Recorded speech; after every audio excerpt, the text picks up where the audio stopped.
new track. Very importantly, got a fence put in at the new baseball field on campus that his home cross-country course would not be impeded. But still, none of this was Paul's greatest work. Paul made connections with his runners and students. He supported them in any way he could. I have talked to some of his former athletes who said they may not have finished high school. It would work for the connections they had with the TJ cross-country community. He fed them after their morning runs. He took them to California for the best cross-country race in the country. He and I took many teams to Montana for a week-long running camp each summer. That's all right. So, Paul and I would go, this might go kind of long, I'm really sorry, but he deserves it. Paul and I would take all these kids all these TJ kids to Stanton, Montana, and we, I don't think we were really the two best people to do that. Like, we loved to run, but we were really like organize a camp in the woods in Montana people. So, my favorite is one year we used a van to tow all the bikes that we were going to take with us to Montana, and the van had problems, and it overheated like before we got over the pass. And then somehow that got fixed. Paul and I did not help fix it. I'm positive of that. And then at one point we ran out of gas right before an exit, like by Moses Lake. And I said to somebody in the van, Paul was in the van that was bringing, I said, if this trip goes like this the whole time, this is going to be awful. One of the kids told Paul, I said, that was the only fight we ever had. And it wasn't a fight, I was wrong. I shouldn't have said that. And, but he got super pissed at me. And it really was the only time in 30 years he uncorked it on me. But I deserved it. Anyway, no one got hurt magically on that trip. We came back, and we're driving through like nowhere, Montana. I'm in the other van, and the van that was questionable. At one point, I'm like, wait, that wheel is going by the van. A wheel had come off their van and was passing their van. And I'm in the van behind it going, this can't work. So it didn't work. So they had to pull over here in the middle of Montana for like 4 hours. That was just, one of my all-time favorite Paul memories from Montana. In addition, he always made his teams look great. Paul, this year at state, I walked up to his team and I'm like, man, and I knew what was going on. I knew about what they were wearing. They were wearing Lululemon running tops. No school in the country wears Lululemon running tops. And I wouldn't say that TJ is the most affluent school in the state. So I walked up to these kids knowing it, I'm like, are you guys like a really rich school or something? How do you guys have Lululemon running tops? And they just started laughing. I'm like, hey, I know your coach. Don't worry. And then we thought that was really fun. Paul would make sure to connect with each of his runners at every practice. Paul would make a yearbook for all of his cross-country runners. The book was thicker than the Bible, and I'm fairly sure that after the book was printed, there was a color ink shortage in the area. Paul would do anything for his runners, and he wasn't doing it to win championships or get attention. He was doing it because he was horribly, deeply cared about the human beings he was coaching and teaching. Helping those kids become successful, those was a passion of his. And if I ever questioned his time or monetary commitment, he was making for his team, he would simply say, hey, I'm 50, I can do whatever I want. This year, Paul was inducted to the Washington State Coaches Hall of Fame.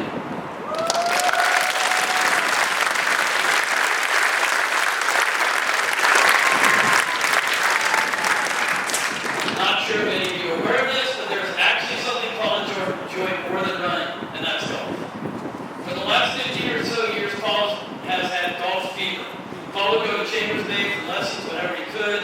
In the summer, Paul and I would drive all over the states, play all of the courses on our Cascade golfer cart, and while we were there, we might as well play 36. And if Lori called and asked when he was coming home, he would often say, I love you, honey, but how often can we do this? The time I spent out golfing with Paul was pure joy. We laughed a lot.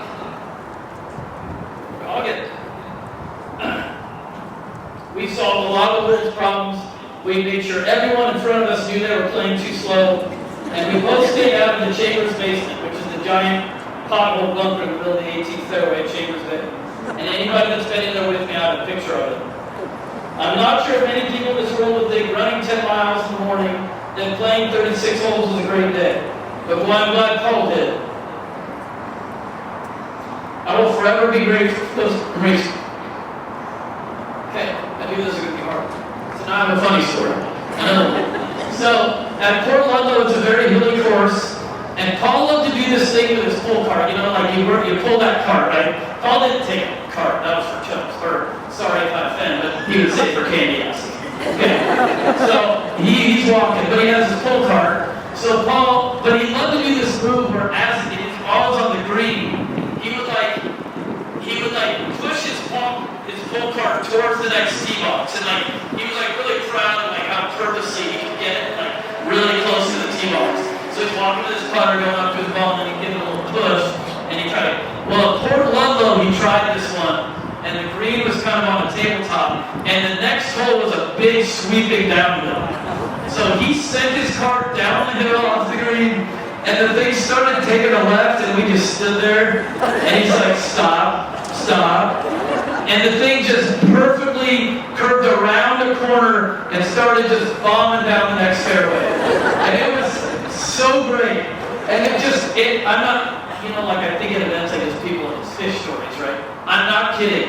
It went over 100 yards down the fairway and then started peeling into the woods, hit a tree, and all this crap just flew everywhere. So great. And then he went up, and we were just tracking up, it was so fun. And then we just went and hit our pumps. Whatever. Last golf story, I promise. So we went golfing, and my son was there, and we were at that course in Orde. It's beautiful. I never remember the name of it. And we got paired up with this dude who was very serious about his golf game, and he loved to. He had a new swing coach, which, when you're a 20 handicap, are you really getting a swing coach? Anyway, so Paul, this guy, after a while, he sets up a camera behind him, and then he would hit a shot. And if he didn't like his shot, after he put his camera, video away, he would tee his ball up next to the tee box while we're teeing off. Like, we're in this group. It's really rude. Paul didn't play that. And the guy would then hit another tee shot. So finally we got tired of it. On the 14th hole, the dude goes up, gets this really bad shot. He goes and puts away his video stuff, goes to hit another shot, hits a great shot. Paul goes, man, you should have videoed that one. The guy was super good. When Paul moved to Seattle in 1997, we became much closer friends. At one point, Paul said to me, I don't really like being around babies. No, he said, I don't really like being around old people or babies, especially when eating. Paul said funny things sometimes. But then my wife and I had Roger, and it turns out he didn't think being around babies was so bad. Don't get me wrong, he wasn't changing diapers or holding them or anything. But he did seem to enjoy Roger's chunky little existence. When Roger turned 4, Paul gave him this silly little golf instruction video. When Roger was 6, Paul made a little montage of Roger out on the golf course. Shocking. We still have it on our wall.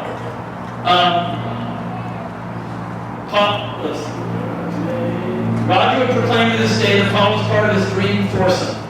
Roger and Stanley, my other son, loved Paul. He joked with them, brought them gifts, not big gifts, just little things that Paul thought they might like. Paul taught them his favorite quote at mealtime. Of course, all the seconds. How often can I have this? Just in the last year, Paul mailed, with a stamp, like a handwritten, mail. He mailed my wife a pros and cons list about leaving private school teaching to go make more money at public school. In the letter was the Washington State teacher's pay scale with her potential salary circled in yellow highlighter. I did not put him up to that, Tracy. That dude loved my family, and we loved him that much more. Okay. I'm like 4 minutes away. Is that bad? How long is the big goal? Okay, we're okay. Hey, marathons are long. Paul was a great marathon. I run a lot, so it was good. Okay, now, always a teacher, and kids, high school kids in the crowd, sorry, you're like, oh great, it's summer break, we have to go through this. Okay. But I love reading, and I wrote down, I'm going to read chapter 34 from the book East of Eden by John Steinbeck. It's the only book I can find bigger than one of his little end of the year things. Maybe this is too much or too long, but I think it has a great message. And for the record, Paul asked me to talk today, and I'm 50, so I can do whatever I want. All right. So I love John Steinbeck. Maybe it's my low verbal SAT score, and he doesn't make too big a word. So, okay. Bear with me. It's about 3 minutes. A child may ask, what is the world story about? And a grown man or woman may wonder, what way will the world go? How does it end? And while we're at it, what's the story about? I believe that there is one story in the world, and only one that has frightened and inspired us, so that we live in a pearl-white cereal of continuing thought and wonder. Humans are caught in their lives, in their thoughts, in their hungers and ambitions, in their avarice and cruelty, and in their kindness and generosity too, in a net of good and evil. I think this is the only story we have.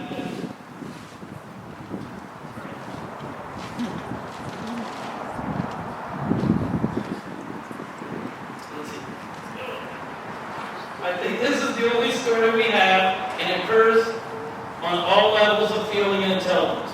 Virtue and vice will warp and move of our first consciousness, and they will be the fabric of our last.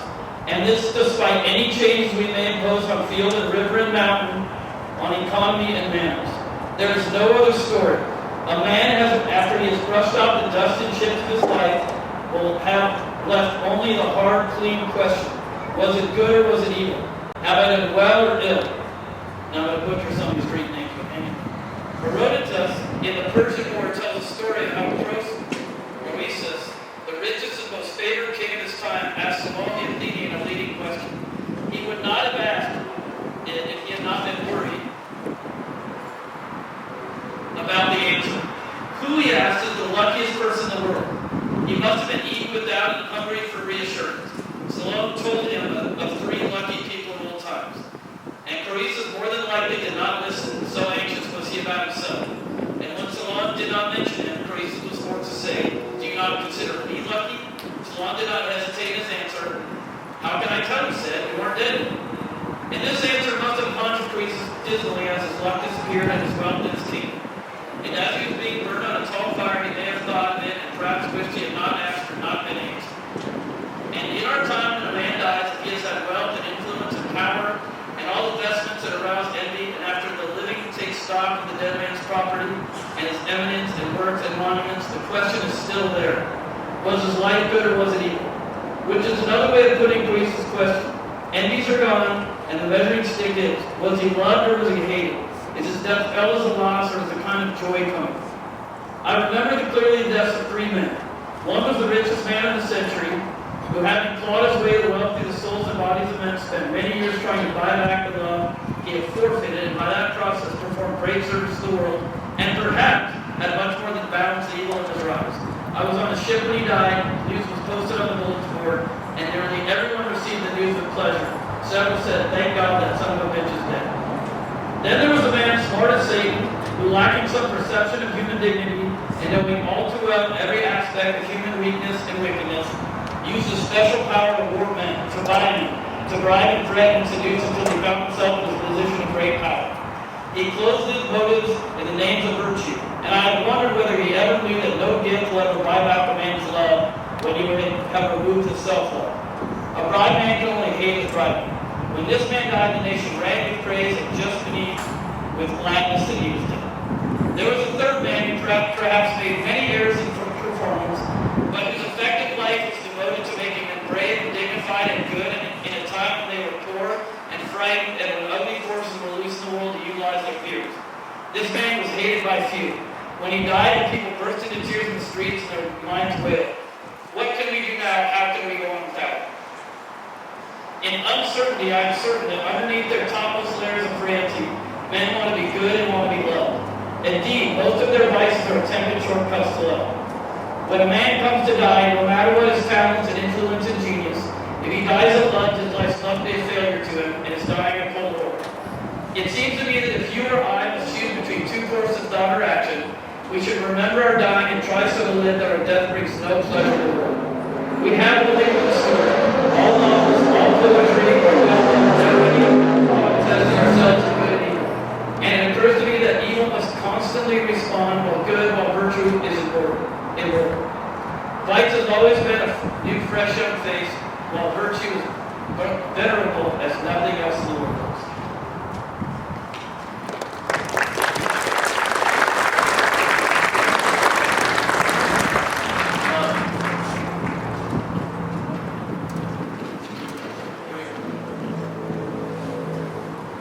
Paul, in his quirky way, could bring joy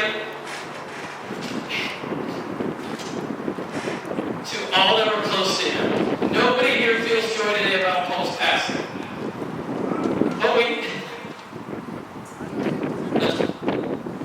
But we will all forever have joy in our hearts when we remember Paul.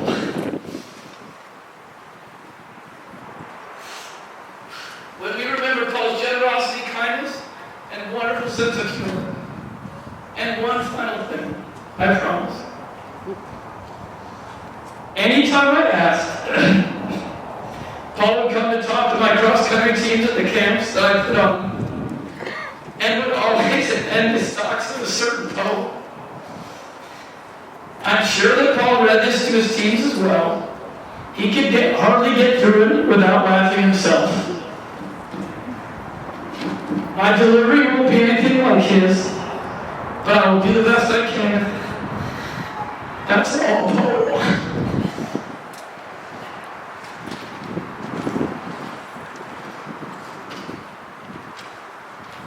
You TJ kids are going to get this. Everybody else is going to be really confused at this sad moment. Just turn this way. It's this book called Mother Said, a poetry book. And this one Paul would read, and he could not stop laughing. Paul had probably read this 100 times, and he still would start cracking. This one's called Emergency Situation. I threw out your blue underwear, Mother said. It had a hole in it. No son of mine will ever be caught wearing that. It's a reflection on me. It makes me look bad.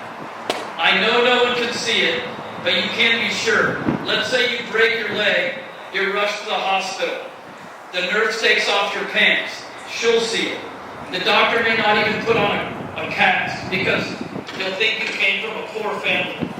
I didn't bring you up to embarrass me. When you were little, I dressed you up as a girl. You were gorgeous. You had curls hanging over your face. But let's be honest, you're no longer cute. You're too old to get away with anything. Paul thought that was the funniest thing of all time. And I think it is too.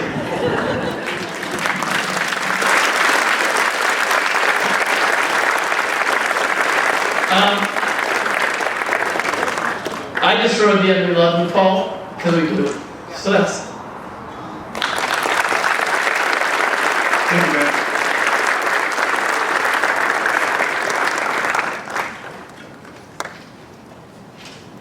Next, Paul's brother, David Ruston.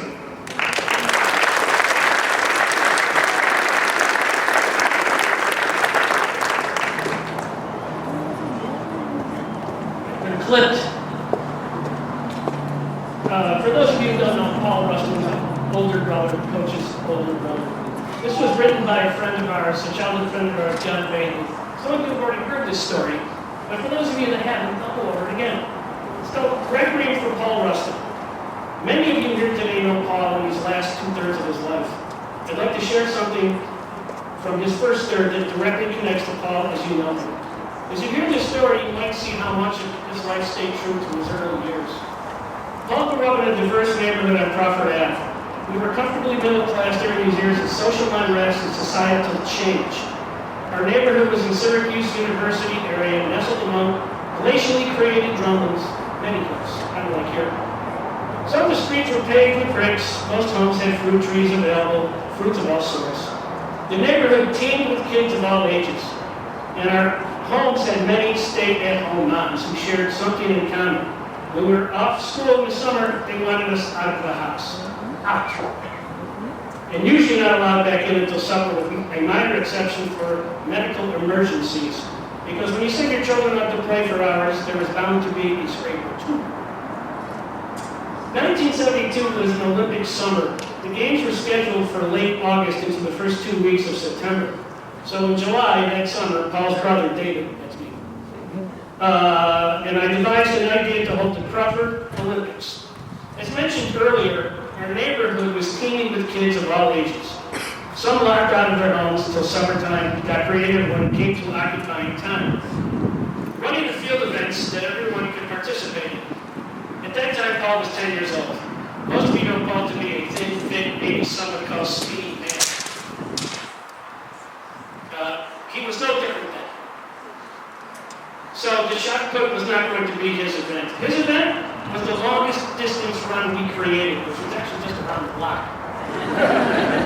But for a 10-year-old, that's actually a long run. It was no more than half a mile. And for his team, he would be racing against somebody 4 years old, in other words, my age, a teenager. Paul trained for that race. Many of the participants simply showed up, all prepared. Cue the music. Chariots of Fire? Okay, we'll skip that. The race's final stretch was an uphill rise. They actually finished right in front of my driveway. And in the final stretch, Paul and his competition were within 5 yards of each other. He ran as hard as he could. Well, the outcome will leave to your imagination. 10 more feet. No, he needed 10 more feet.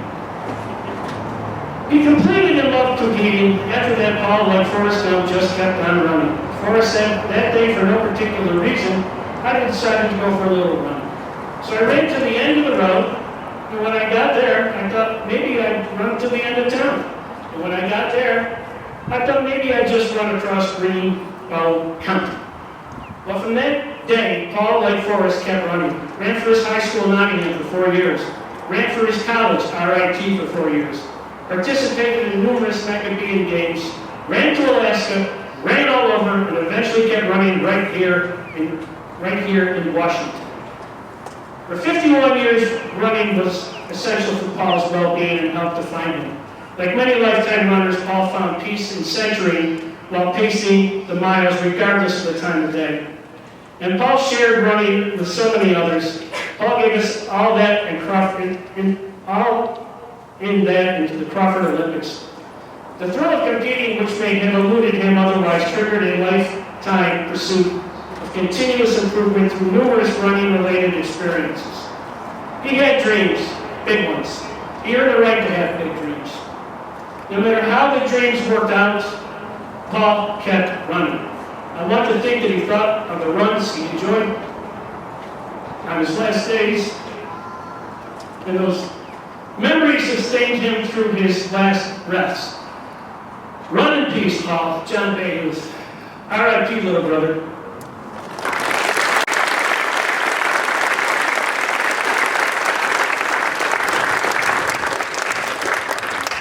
Thank you, David.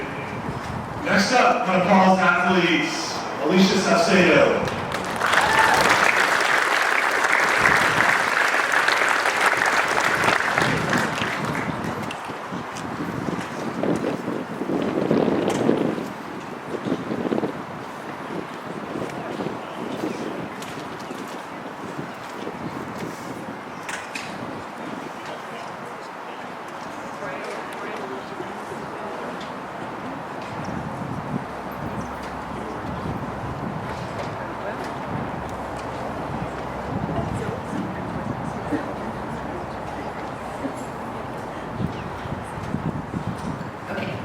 I'd like to start with a confession. I was absolutely terrified to write this speech.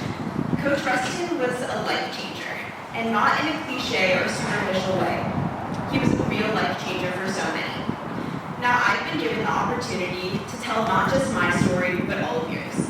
However, there's no speech, no combination of words that can define the man that Coach Ruston was, but here's my best shot. Dear Coach Ruston, I started writing down.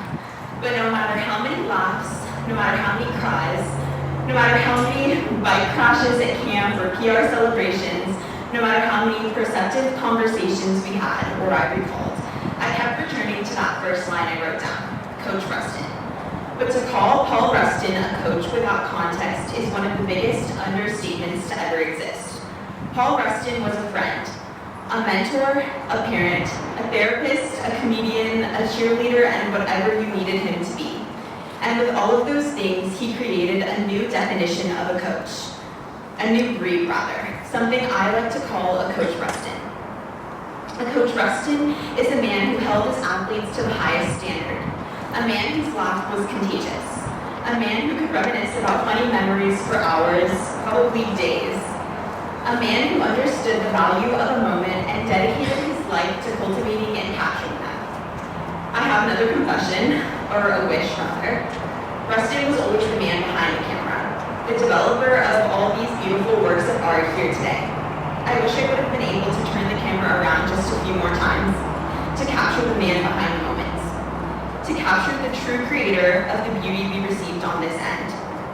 Because the man behind the camera was even more remarkable than what we see here today.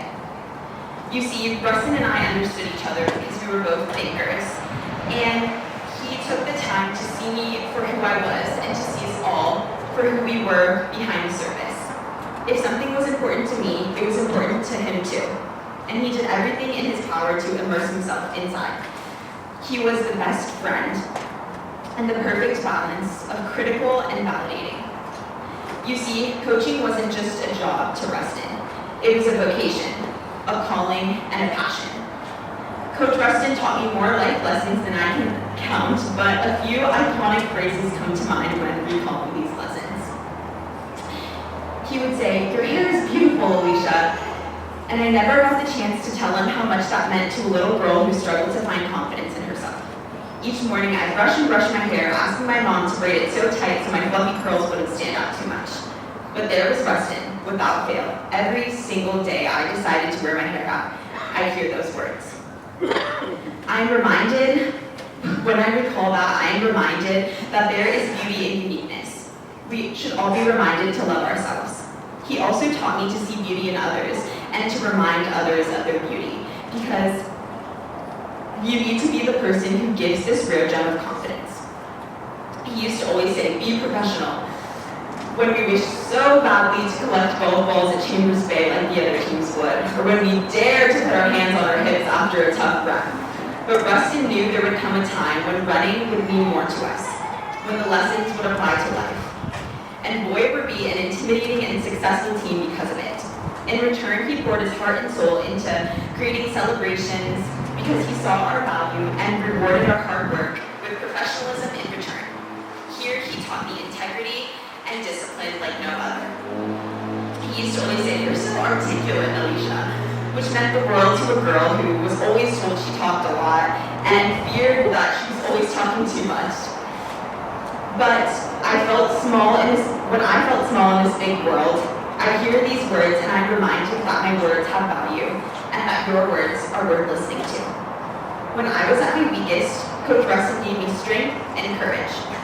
His legacy will live far beyond our existence because he touched our hearts in a way that cannot be undone. Every time I lace up my shoes will be for Coach Ruston. With every inhale of the smoke fired from the gun at the start line, it'll be for Coach Ruston. Because every time he did everything, he did them for us all too. With every breath he took, with every step he took, he was thinking, doing, and being for others. When others saw all that orange spray paint all over his shoes, or the trips to Newport Beach, California, the iconic Lululemon jackets, the Saturday practices, those infamous cooling vests at track meets when it was too hot, we saw a gift greater than any other. The gift of Coach Ruston. The opportunity to be bigger than something. The gift of quality. The gift of trust. The gift of belief. He made me feel like a star. He made us all feel like stars every day. Every day we met on those stairs out front of the old TJ gym. Every day he would hop into my math class during his planning period just to check in and say hello.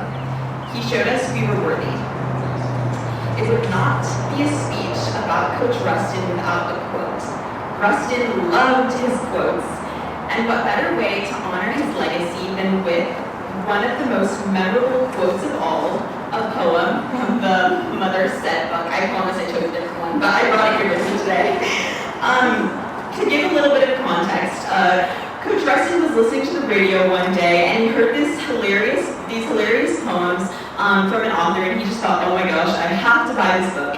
And so he would bring the book to state and he'd read like poems he had bookmarked. It's like the night before state each year. And this is kind of embarrassing, but the first time I read one of those poems, I think I peed my pants a little. Not because the poems were inherently funny, but because of his uncontrollable laughter and inability to make it through the poem without a cackling interlude. The poems are weird, dark, but they have a lot of truth and spirit, and for some reason it hit our funny bones just right every time. So I'm going to read one for you today called Memories, and I tried to choose one that was like the least weird so I didn't scare you guys. Memories. These are the best years of your life, Mother said, so I suggest you slow down while you were eating your chocolate cake. And you should do worthwhile things like helping me clean the house, so when you get older, you'll have memories you can talk about. Because when you get a girlfriend and she tells you about the times she helped her mother do the dishes and vacuum, you won't have anything to tell her, and she'll think you must lead a boring life. And if I marry him, he probably won't remember all the years he spent with me either. I promise this is like the least weird one I can find. But Ruston knew the value of a memory, of a moment. Ruston created some of the best memories of my life. Ruston was able to slow time down in a way only as we grow with age we're able to fully understand. He taught us that we have to work for the things we love, do the dishes once in a while so we can bear the fruit of our labor. I'm going to read another quote. Athletics is not so much about the legs, it's about the heart and the mind. This quote, while an ode to his cat, Kipchoge, is also a testament to his heart. Coach Ruston put the heart in running for all of us. I'm going to miss you, Coach Ruston, and my heart aches and yearns for just one more Mother Said poem on the thin carpeted flooring of our hotel room the night before state. For one more sweaty bus ride home from a meet, where you'd come around and debrief next to all of us. For one more sip of ice-cold Gatorade after West Fenwick. For one more visit to math class just to check in. For one more course preview as I panted like a puppy trying to catch up with your spring walk. For one more iconic banquet speech, and for one more hug. But as I yearn for your presence, I am comforted by the feeling of your touch on our hearts that is endless. I am comforted by the feeling that this universe has much bigger plans for such a special coach and a special human being like you. I ask you all today to honor Coach by not only remembering the 3 iconic phrases, you are beautiful because he knows you are, be professional and have integrity as he always did, and speak your mind because what you say is worth hearing. He was willing to listen to us all. I ask you all to demonstrate the same courage he had. The courage he had to believe in others even when they didn't believe in themselves. The courage he had to pour everything into his dreams. The courage to speak up when others hid in fear. The courage to care so deeply, and the courage to love unconditionally. Trust that you will always be our coach, Coach Ruston, coaching us on the sidelines of life. I can still hear your whispers, your praise, and your much needed criticisms because I'm a better me with you in my life. Until we meet again, Coach Ruston, I love you.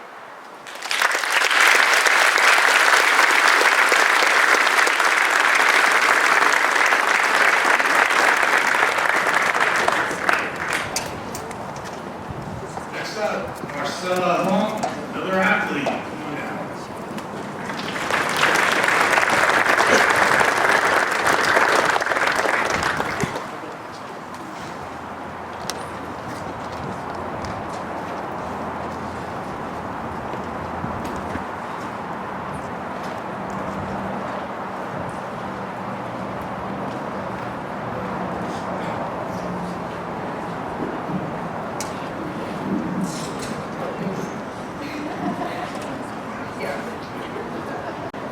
Yeah, this was really smart when making something solid. I had a single sheet of paper, so the wind is gonna.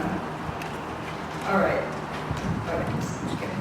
Hi, my name is Marcella, and I am one of the many athletes who was coached under Paul Ruston, or as many of us refer to him as Coach Ruston. I graduated in 2019, so it wasn't that long since I graduated from TJ, and it feels like just yesterday I was begging Coach to let him for him to let me on the team because I was asking to join so late into the season. Just to see how it was in the season. I only ran 2 races in my freshman year, and that was All City and the week race. And it was like the end of September, so I was on my knees begging. Had he not let me on the team, I probably wouldn't be standing here speaking. I think many of us here today who were part of cross-country, track, or even a photography class can agree that he has left some sort of impact on our lives in one way or another.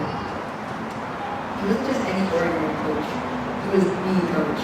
Always thinking of the next idea on how to hype up the team, or meticulously picking out our uniform designs to put our best foot forward at races. Sometimes you catch him walking with his measuring wheel on the race courses just to make sure that was accurate. And he especially did some home courses. And it was a fun sight to see. It's really short and he's really tall. He was so passionate about taking care of his athletes and his students. One time in my junior year, he invited the varsity members to in cross country to a photo shoot in his classroom where he had a big black backdrop and special effects. I'm pretty sure there was like red and yellow lights and smoke machines. Like the point is that he put so much effort into this idea, one of many that he had. And we were dressed in our varsity uniforms, and he had us standing with our arms crossed, weight leaning on one leg, and looking tough and unwavering. He printed out these photos as posters and displayed them during a race, just because he wanted us and everyone else to see how strong and cool his team was. He took great pride in us.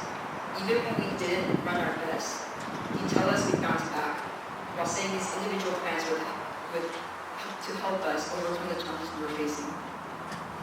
While he aimed to capture the best moments in our running careers with his camera, sometimes he captured the ugly moments too. Whether that was intentional or not, I don't know, but I also did give him very much good material to work with in my freshman and sophomore year. Before I ran a race, I looked like myself, just casual, but then when I started the race, my face contorted. I was in pain, and it was clear I was suffering. Coach with his camera took pictures of us while we ran, and I'd be too busy holding myself together to even notice he was on the sidelines cheering for us and taking pictures. Not only did he privately tell me I need to relax my face, but I saw those photos and he told me I could not argue with him. Of course, it took a long time to actually figure out how to do that, but it really helped. That coach would always remind me people during and after a race. Relax your face. Marcelo, relax your face. He was big on not wanting us to show any weakness when we ran, but ultimately meant he wanted us to look and feel confident. Sometimes advice and guidance, they feel like just words. They don't want to hear out other. But he wasn't just telling us these things because he thought it was the right thing to say. He was setting an example for us to follow with his actions when it came to our training and how we held ourselves. My story is one that coach sometimes tells. I also don't know, but he always likes to remind me of it. But I wasn't very good at first times. I was actually really unremarkable. During my freshman and sophomore year especially. I felt like I was dying in the workouts coach had planned for us, and I didn't think I had a very significant role in the team, so I just ran for fun. But the way coach was paying attention, encouraging people like me who were junior varsity to aspire for more. Coach would tell us, how bad do you want it, and how hard are you willing to work for it? Those words resonated with me, and I felt like I had a purpose to do it. By junior year, I was the 7th varsity member, but I fell to the alternate by the district race. I was really struggling to figure out how I was going to go beyond just being consistent and start making beats in my race times. I was getting really frustrated. One day coach told me, don't put too much pressure on yourself, just run. Easier said than done, really. Just run, okay? But over time, all these reflections and observations from coach started to make sense and click with the more training I did. I got to the point where I had finally figured out how to relax my face in senior year, and with that achievement, coach would then tell me to trust in my training, and it will carry me through the rest of my races.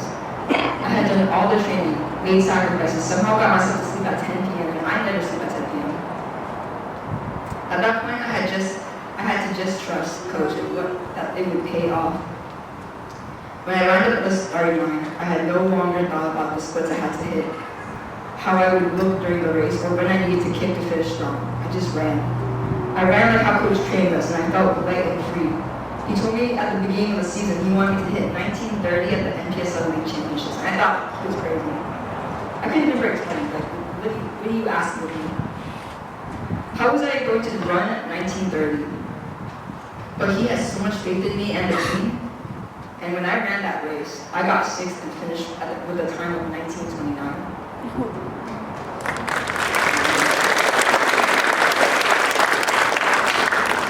I realized afterwards that this pressure I had put on myself to live up to coach's expectations when he would tell me to be confident. And when he would tell me that he was confident I would reach them was just him trying to convince me to believe in myself. He tried to make us see what he saw in us, and it wasn't something any ordinary coach would do. In training us athletes, he was really just shaping us to be better versions of ourselves. He empowered, supported, and loved all of us, and did everything to make sure we knew that. He tell the best stories, planned trips that gives us amazing memories, like Alicia falling off that bike all the time. And believed in the potential we all had. I walked into this world more confident and sure of myself, and have no doubt that Coach Ruston was the biggest influence in that. He was everything a coach should be and more. He was the best coach any of us could ever ask for.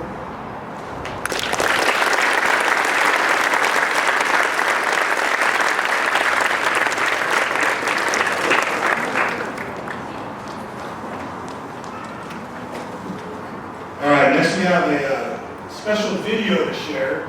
This is from Don McGrath, one of Paul's college cross country and track teammates.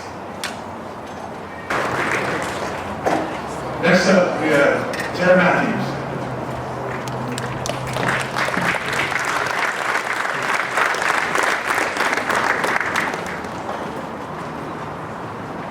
I really tried to have a high production value for this because I know that's exactly what Paul was wanting. So I'm thinking everyone to help me set these all back up when you come down. I'm the last speaker. It's not a long speech, but I'm going to say a lot. I really value the opportunity to talk today and tell you about the Paul I know.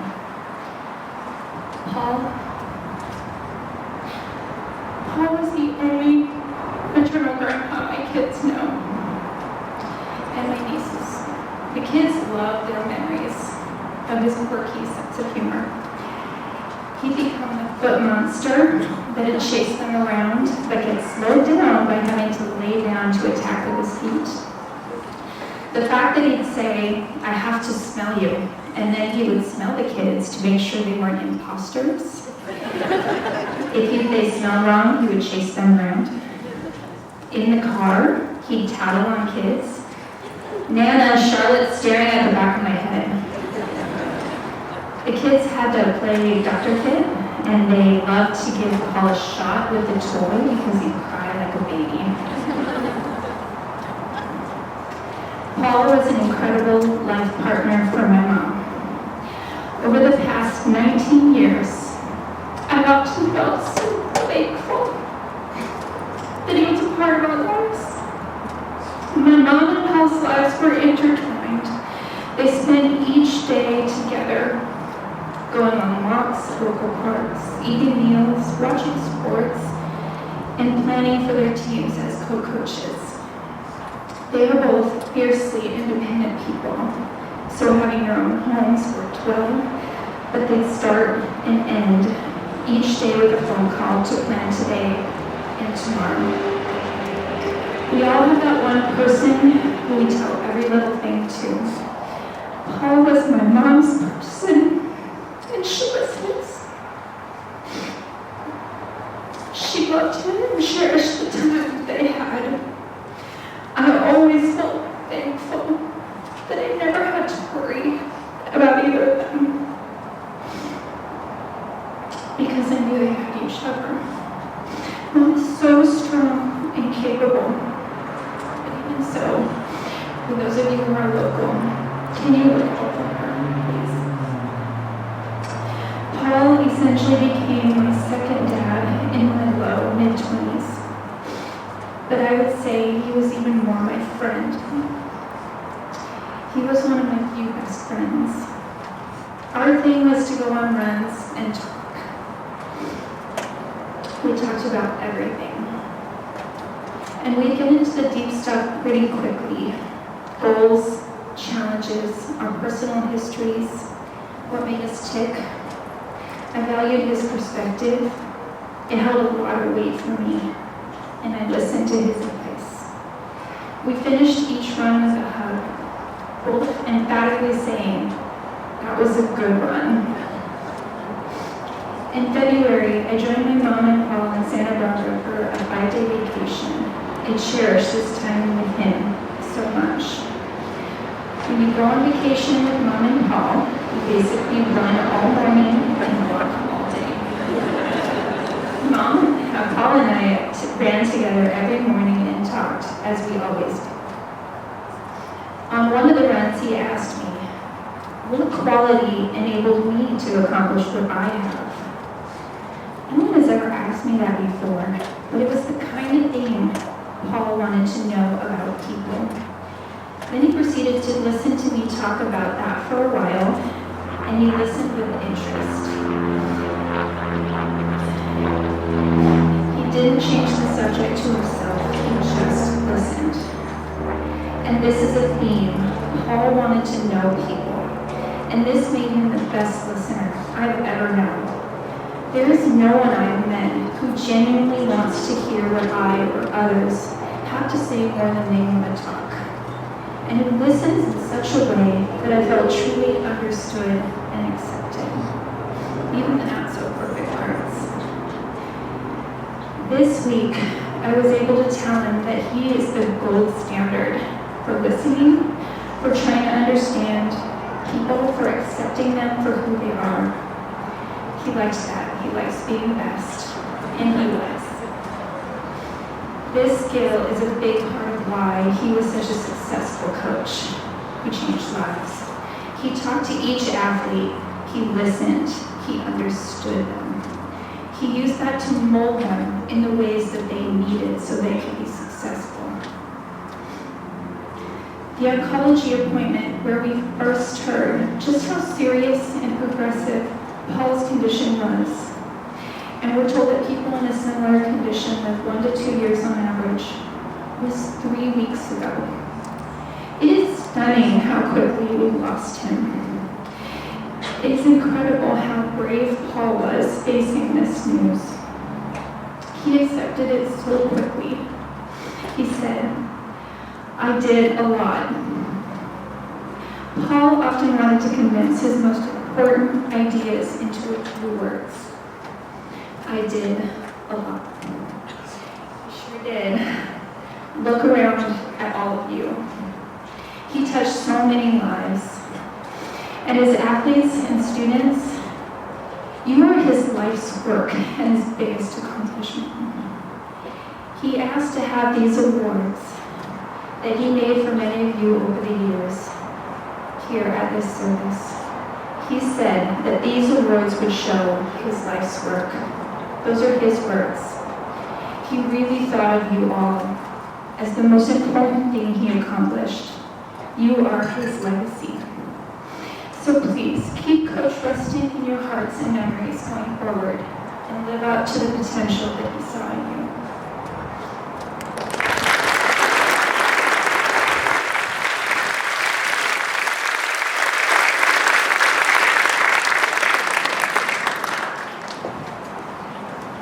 All right, our final speaker to come down, Sergey Marchenko, to come down. He has a reading.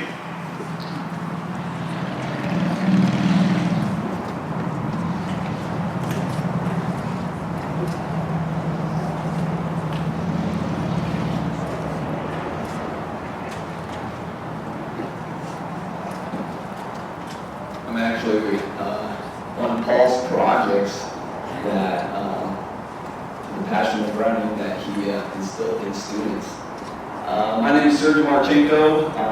I was honored to know Paul as my running coach since the early days of high school, probably 2005, 2006. His passion for running impacted me greatly, all the way to running Boston Marathon this year. And I know that it's not only me that he helped achieve different running goals. By seeing how many of you came here today, it's great to see how many people Paul was able to impact during his Psalm 23 at this celebration of Paul's life. As the Lord said, Paul would like that psalm read to be read here today. Psalm of David. The Lord is my shepherd, I shall not want. He makes me lie down in green pastures. He leads me beside quiet waters. He restores my soul. He guides me in the path of righteousness. For his name's sake, even though I walk through the valley of the shadow of death, I fear no evil, for you are with me. Your rod and your staff, they comfort me. You prepare a table before me in the presence of my enemies. You have anointed my head with oil. My cup overflows. Surely goodness and loving kindness will follow me all the days of my life, and I will dwell in the house of the Lord forever. Amen. We love you all.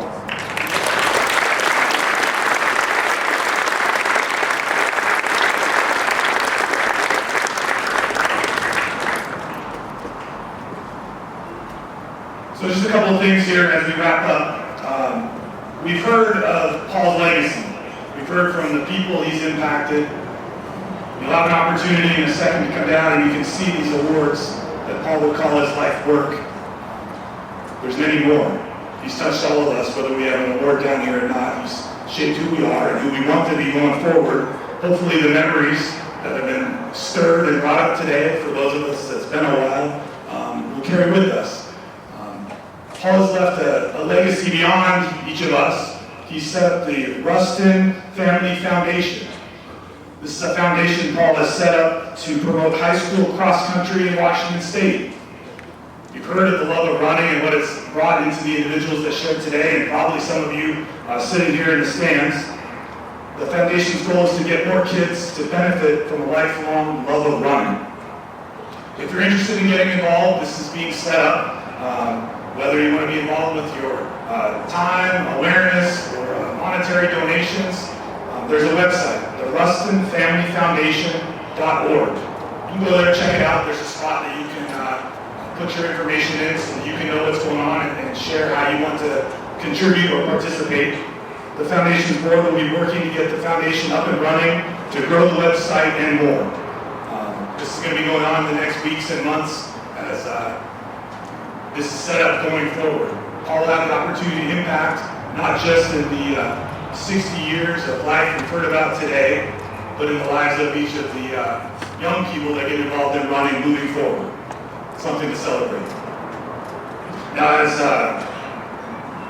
we finish up here, you're going to be invited to come down if you would like to take a victory lap.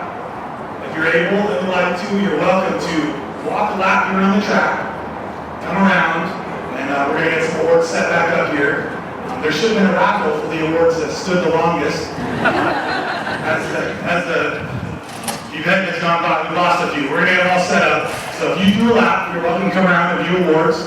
There's a way down right here through this gate. There's a way down over on the side over there if you want to start in the corner down there. I think the gate's open down there. So if it all clogs up somewhere, you can find a way. Jerry has some shit to add.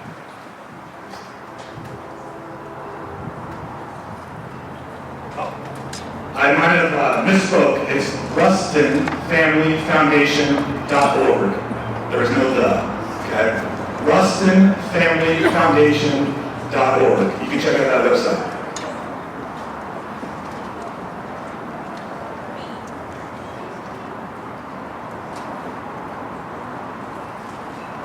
Sure. At the end, after we do that victory lap, or if you come down to see awards, we'd like all athletes or ex-athletes to meet in the middle. We're going to do a regular yelling. Okay? So at the end, athletes meet in the middle, we'll get that coordinated. Thank you, everybody. Thank you for being here.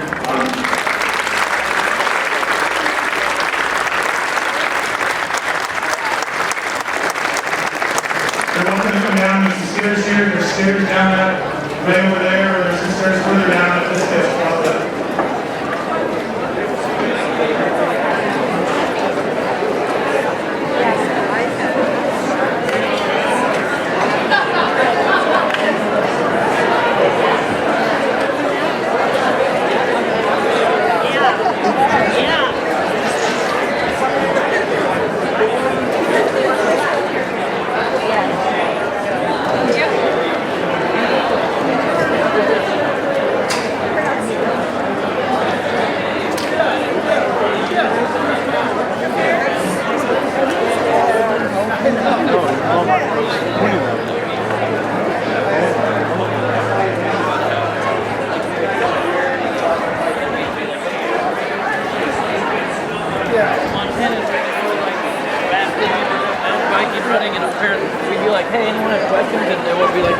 you're good. Go take them. And we're like, really? Yeah. They didn't even know. No, yeah.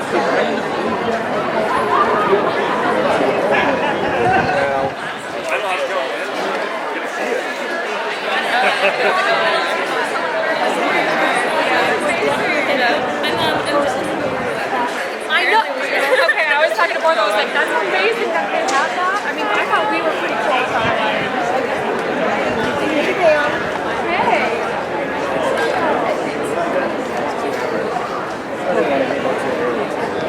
Yeah.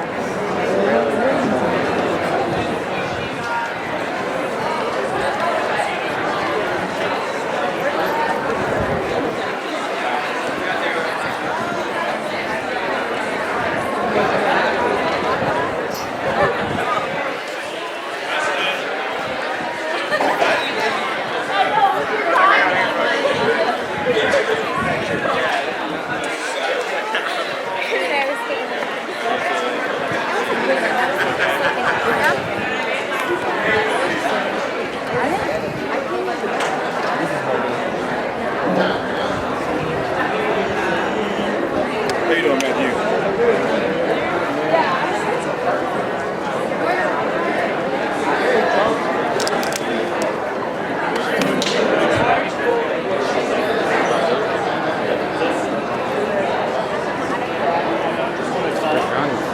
Very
outside more than usual.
Hey, Jared.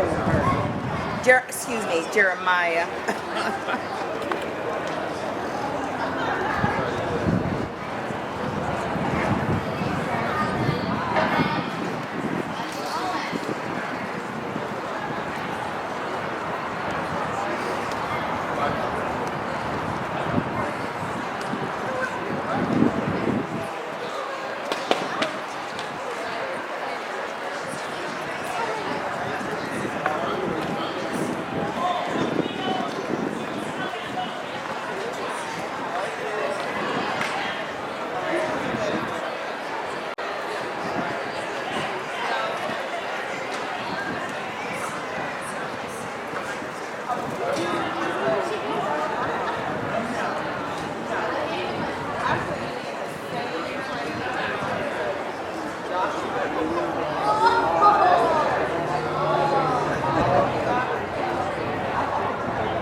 TJ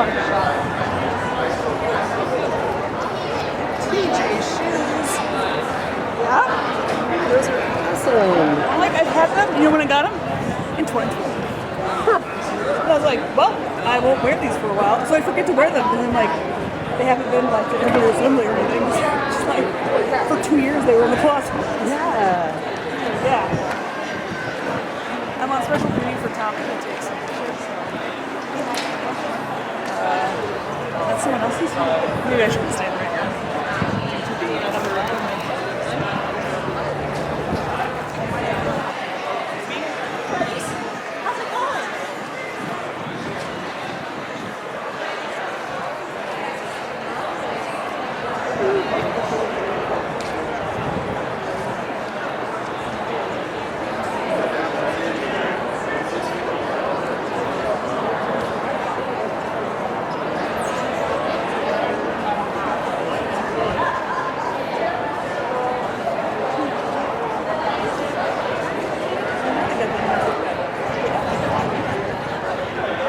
I mean, given how much I saw it on Facebook, Right.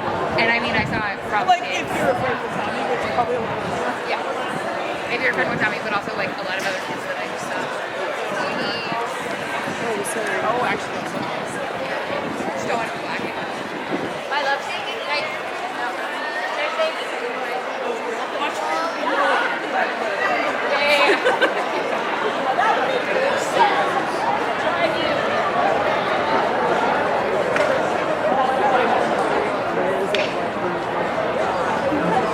You can't see. But she has a black eye. No. TPA's ago was like, I don't know. Serious. Like, so has it.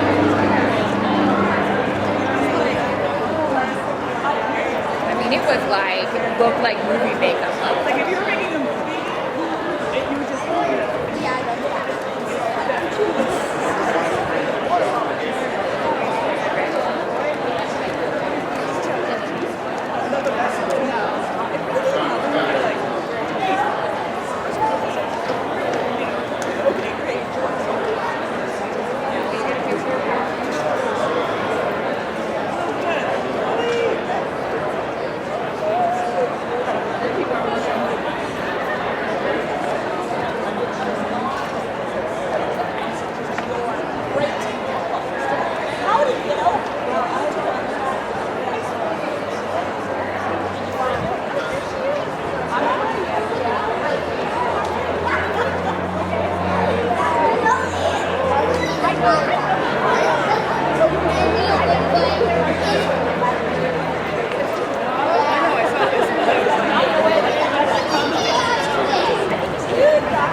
made it so productive. Arthur, Okay, let's go. come up on you. He showed up that day. He called me.